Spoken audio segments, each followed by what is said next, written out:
As I ponder my ideas for this podcast, I'm walking down Miramar Beach, looking out at the matching striped rosewood hotel lounge chairs and umbrellas.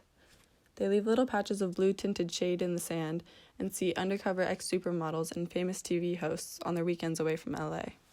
Despite its current grandiosity, I'm tempted to ask myself if what stands before me lives up to what I always imagined it to be like as a child. Over the years of looking at an eerily barren patch of land, I had accumulated such an idealized perception of what could have been created in its place. The truth is, I was never alive to see the place, and so much talk about it left behind little faith of it ever being rebuilt.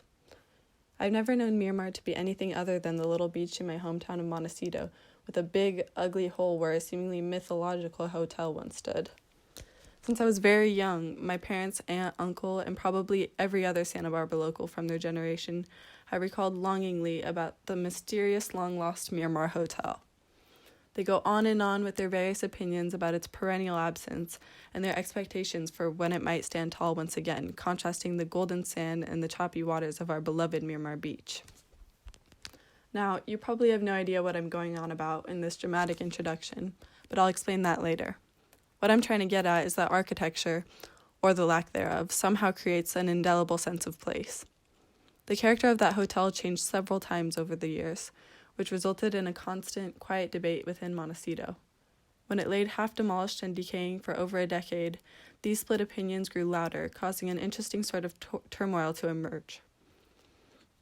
I find it fascinating how architecture can create such controversy within a community, all because people have such strong ideas about the place they call home. So why not do a quick background check for some context? Back in the late 19th century, the hotel was a simple collection of cottages stretched along the beachfront and the land behind it. It was split through the middle by a lane of train tracks with a nearby station, making the resort easily accessible to the wealthy Easterners who came to stay in the winter. Those train tracks were a big part of the hotel's character. If you were bothered by a big choo-choo right outside your room, especially at night when you were trying to sleep, the hotel just wasn't for you. It almost made it so the hotel was choosing its guests, not the other way around. It eventually became motor-driven after the construction of a highway and a freeway route. The separate blocks of two-story buildings made it so people could drive through the hotel, along Miramar Avenue and down to the beach. Servers would come around the rooms on bicycles holding their trays up with one hand. It was called the Miramar Hotel at the time, but there was nothing hotel about it. The architecture made for a classic motel-style resort. Nonetheless, the Miramar seemed like it was the place to be all through the roaring 20s. Then the hotel went bankrupt during the Great Depression, but it was later brought back to life by a man called Paul Gosner, who bought it in 1939 for $60,000. He built a 150-room hotel, transformed a vintage rail car into a coffee shop, and added a swimming pool. He also painted all the roofs with an identifying cobalt blue color. It was equally popular of a destination for both elite celebrities and middle-class families, unlike the flashy Biltmore Hotel on the next beach down. The resort was highly successful for decades until it was sold to the infamous hotelier Ian Schrager in 1998. He had ideas for something completely new, so he hired architect Philippe Starck and closed the hotel to begin demolition in the year 2000. Schrager and Starck envisioned a big alley lined with cottages going all the way from the freeway to the beach. The new cottages were East Coast inspired with high-pitched roofs.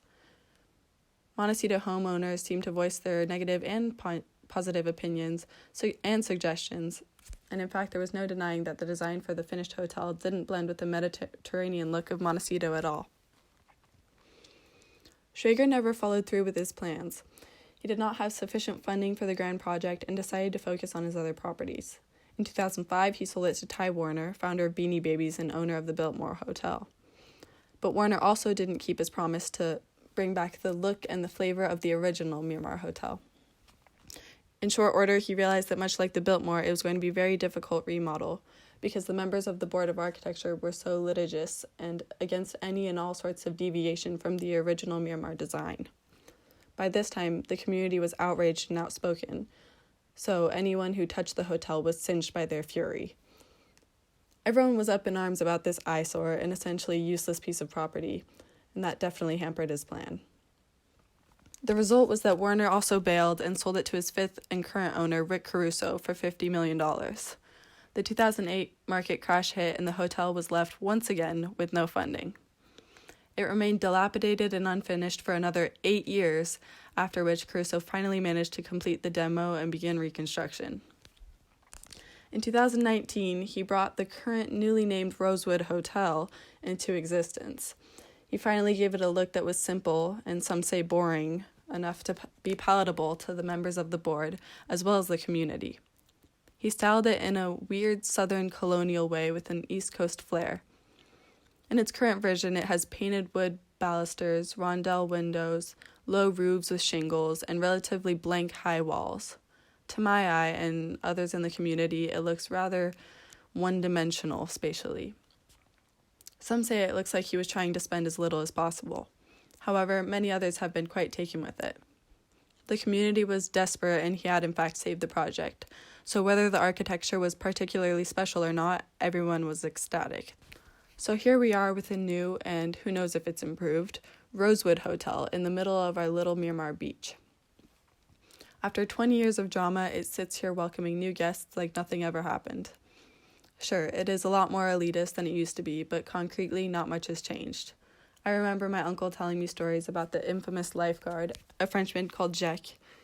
He worked at the Miramar in the 70s and is at the center of almost every story I've heard about the hotel. A Jacques-umentary was made about him. It was more of a parody than